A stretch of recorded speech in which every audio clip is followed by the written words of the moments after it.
سب سے پہلے درجے پر ہے ذکر کی لذت، پھر اس سے اونچے درجے پہ ہے قرآن مجید کی لذت، اور اس سے بھی اونچے درجے پہ ہے نماز کی لذت۔ ذکر کی لذت ایسے ہے جیسے کوئی دور سے بیٹھ کے محبوب کو یاد کرتا ہے، اس کو بھی مزہ آتا ہے۔ جو دور سے بیٹھا اپنے محبوب کے خیالات میں مگن ہے اس کو مزہ آتا ہے۔ ذکر کی لذت ایسے ہی ہے۔ اور قرآن مجید کی لذت ایسے ہے جیسے کوئی اپنے دوست سے ٹیلی فون پہ گفتگو کر رہا ہو۔ تو یاد کرنے کا مزہ کم ہے، گفتگو کرنے کا مزہ اس سے زیادہ ہے۔ اور نماز کی لذت ایسے ہے جیسے محبوب کے سامنے بیٹھ کے اس کا دیدار کر رہا ہو اور بات چیت کر رہا ہو، اس کو مزہ سب سے زیادہ ہے۔ تو نماز کی کیفیت ہے کہ جیسے بندہ اللہ کا دیدار کر رہا ہے اور اس سے ہم کلامی بھی کر رہا ہے۔ اسی نبی صاحب نے فرمایا ان تعبد اللہ کأنک تراہ، تو اللہ کی عبادت ایسے کر جیسے تو اسے دیکھتا ہے۔ فإن لم تکن تراہ فإنہ یراک، اور اگر تیری یہ کیفیت نہیں تو کم از کم اتنی کیفیت حاصل کر لے کہ اللہ تجھے دیکھ رہا ہے، تو اللہ کے سامنے کھڑا ہے۔ ایسی نماز کو بنانا ہم میں سے ہر بندے کے لیے لازم ہے۔ اب یہ نماز کیسے بنائیں، اس کے لیے فکر مند ہونے کی ضرورت ہے۔ سب سے پہلی بات کہ ذکر کثرت کے ساتھ کیا جائے۔ جتنا ذکر کثرت کے ساتھ کریں گے اتنا نماز کی کیفیت بہتر ہو جائے گی۔ دوسری بات کہ نماز کا ترجمہ آنا چاہیے ہر لفظ کا، تاکہ جب آدمی نماز کے الفاظ پڑھ رہا ہے تو صرف الفاظ ہی نہ پڑھے، ان الفاظ کے پیچھے ایک کیفیت ہے وہ حاصل ہونی چاہیے۔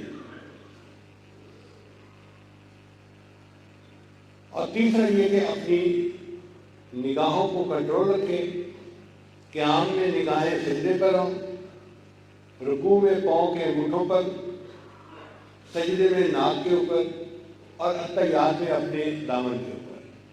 اگر نماز میں ترجمے کا خیال رکھے، نگاہوں کا خیال رکھے اور پھر اللہ کی طرف متوجہ ہونے کی کوشش کرے تو نماز کی لذت آسانی سے حاصل ہو جاتی ہے۔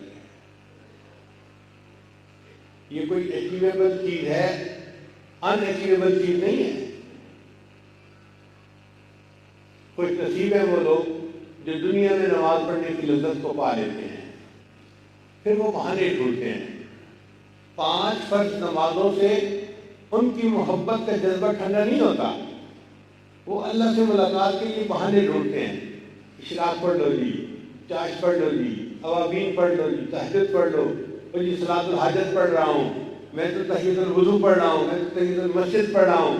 یہ اصل میں سب نوافل بہانہ ہے اللہ سے ملاقات کے۔ جیسے بچوں کو وقت ملتا ہے نا تو 5 منٹ بھی ملے وہ اپنا فون آئی پیڈ کھول کے بیٹھ جاتے ہیں۔ ایسے اس بندے کی کیفیت ہوتی ہے، اس کو چند منٹ ملتے ہیں، یہ فوراً نماز کی چند رکعت پڑھ لیتا ہے کیونکہ اس کو مزہ آ رہا ہوتا ہے۔ آج کل ہم نماز پڑھتے ہیں مزدور کی نماز۔ آپ دیکھیں گھر میں ایک مزدور لائیں کہ یہ پتھر توڑنے ہیں، تو مزدور آئے گا، پتھر توڑے گا اور رات کو جاتے ہوئے آپ سے 500 روپیہ مزدوری کا لے کے چلا جائے گا۔ لیکن اس مزدور کو پتھر کے توڑنے میں کوئی مزہ نہیں آ رہا۔ ایک مزدوری ہے جو بیٹھا سارا دن کر رہا ہے، اور ایک آدمی دنیا میں گزرا ہے، اس کا نام تھا فرحاد۔ اس کو شیریں سے محبت تھی اور اس کا دل چاہتا تھا کہ شیریں مجھے مل جائے،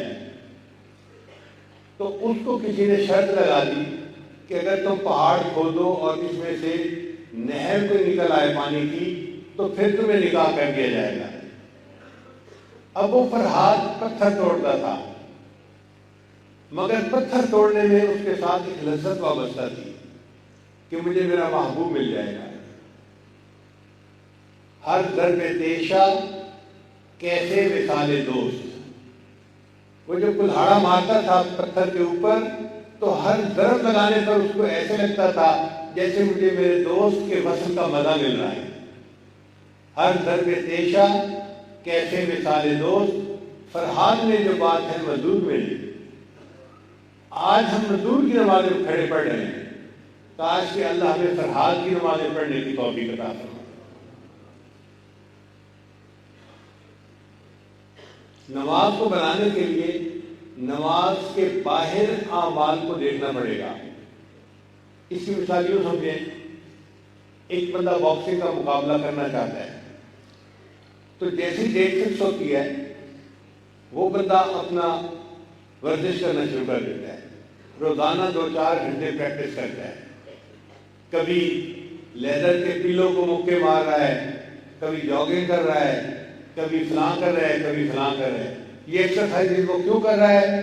اس کے مسل بلڈ اپ ہو جائیں اور وہ وقت کے اوپر اچھا مقابلہ کر سکے. جتنی اچھی اس کی ایکسرسائز باہر کی ہوگی اتنا اچھا اس کی پرفارمنس رنگ کے اندر ہوگی. اور اگر کوئی بندہ مقابلہ تو سیٹ کر لے پھر سویا پڑا ہو, اب اس سے کوئی پوچھے بھائی تمہارا مقابلہ ہے, اور جی جب میں رنگ میں جاؤں گا تو دیکھی جائے گی, آپ بتائیں اس کا کیا حال ہوگا؟ یہ رنگ میں جائے گا تو ایک راؤنڈ بھی مقابلے میں نہیں کھڑا ہو سکے گا, ایک مکہ لگے گا اور یہ ناک آؤٹ ہو جائے گا.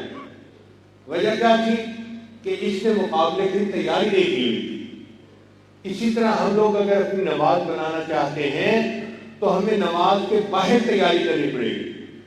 اور نماز کے باہر تیاری کیا ہے؟ ذکر کی کثرت کرنا, مصنون دعائیں پڑھنا, گناہوں سے بچنا.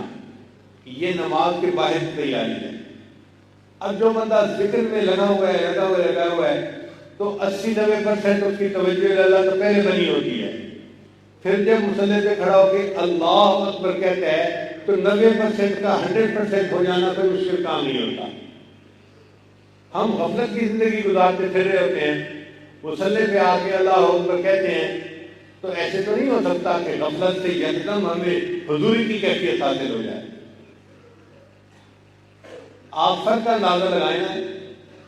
ایک ہماری زندگی ہے کہ نماز کے دوران بھی اللہ سے غافل ہیں, حالت نماز میں بھی دنیا کے خیالات ہیں, حالت نماز میں بھی بندوں کے خیالات ہیں, نماز میں کھڑے ہوئے بھی اللہ سے غافل ہیں. اور ایک اللہ کے وہ بندے ہیں جو بازار میں بیٹھے ہیں, خرید و فروخت کر رہے ہیں. اللہ فرماتے ہیں رجال اللہ تلہیہم تجارت ولا بیع عن ذکر اللہ. ان کو تجارت اور خرید و فروخت اللہ کے ذکر سے غافل نہیں کرتی. ایک وہ بلندی دیکھیں کہ تجارت کرتے ہوئے بھی اللہ سے غافل نہیں ہوتے, اور ایک ہم ہیں کہ نماز کی حالت میں کھڑے ہوئے اللہ سے غافل ہیں. اب ہیں کہاں اور پہنچنا کہاں ہے؟ اس لیے ہمیں چاہیے کہ ہم کثرت کے ساتھ ذکر کریں تاکہ ہمیں ذکر کی لذت نصیب ہو, پھر ہمیں قرآن مجید کی تلاوت کی لذت نصیب ہو, اور پھر ہمیں نماز کی لذت نصیب ہو. جس بندے نے دنیا میں نماز بنا لی وہ گویا کامیاب ہو گیا.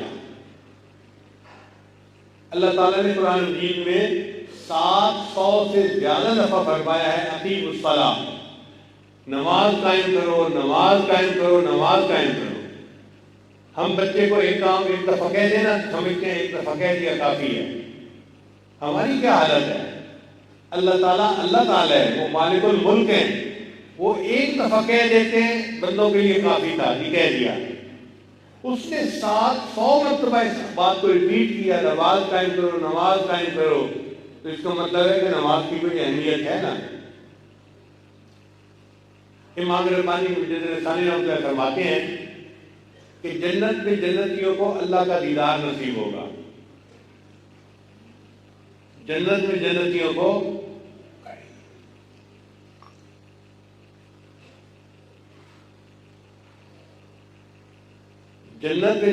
کو اللہ کا دیدار نصیب ہوگا, مگر اس دیدار کی جو لذت ہوگی وہ ان کی نماز کی کیفیت کے مطابق ہوگی. اگر وہ دنیا میں ایسی نماز پڑھتے تھے جس میں خیالات ہی آ رہے ہیں, ان کو اللہ کا دیدار تو ہوگا مگر محبوب کے چہرے پر پردے ہوگے. اب ایک دلہن بیٹھی ہے جس کے چہرے پر پردے ہیں, اور ایک دلہن ہے جو پردے ہٹا کے بیٹھی ہے, تو کتنا فرق ہے. تو یہ جو دنیا میں ہمارے نماز کے خیالات ہیں یہ جنت میں پردے بن جائیں گے بندے اور اللہ کے چہرے کے درمیان. تو کیا لذت ملی اس بندے کو.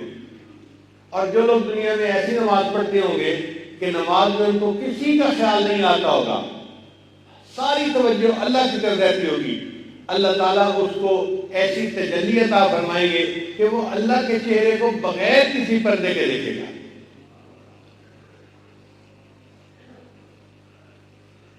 اس کو کہتے ہیں تجلی ذاتی دائمی, کہ اللہ کی تجلی کسی کو مل جائے اور دائمی مل جائے ہمیشہ کے لیے. یہ ہمیں نماز کی طرف سے ملے گی. امام ربانی اپنے مکتوبات میں لکھتے ہیں اگر نماز نہ ہوتی تو محبوب کے رخ سے پردہ کون ہٹاتا اور دیدار کی لذت کون پا سکتا. یہ تو نماز ہی ہے جو انسان کے لیے اس کام کو آسان بنا دیتی ہے. اور وہ فرماتے ہیں کہ جو لوگ قوالیوں میں اور ادھر ادھر کے کاموں میں لگے ہوتے ہیں اصل وجہ یہ ہے کہ ان کو نماز کی لذت حاصل نہیں ہوتی, اس لیے ان کو غنا میں سکون ملتا ہے, ان کو نعتوں میں اور پڑھنے میں اور اشعار میں سکون ملتا ہے. جن کو نماز میں لذت ملتی ہے ان کو پھر کوئی اشعار سننے کی ضرورت پیش نہیں آتی. تو ہم اپنی نماز کو بنائیں تاکہ ہمیں اللہ تعالیٰ کے یہاں کامیابی نصیب ہو, اور قیامت کے دن جب اللہ کے حضور پیش ہو تو اللہ تعالیٰ ہماری نماز کو دیکھ کے خوش ہو جائیں. بیت ہونے کا اصل مقصد بھی یہی ہے اور اسی کے لیے محنت کرنی چاہیے, اور جو بندہ محنت کرتا ہے اللہ اس کو اس کی مراد عطا فرما دیتے ہیں. دعا ہے اللہ تعالیٰ ہماری نمازوں کو حضور والی نمازیں بنا دے, نور والی نمازیں بنا دے, اور غفلت سے اللہ ہماری جان چھڑا دے, اور اللہ تعالیٰ ہمیں اپنے ذاکر بندوں میں شامل فرمائے. وآخر دعوانا ان الحمد للہ رب العالمین.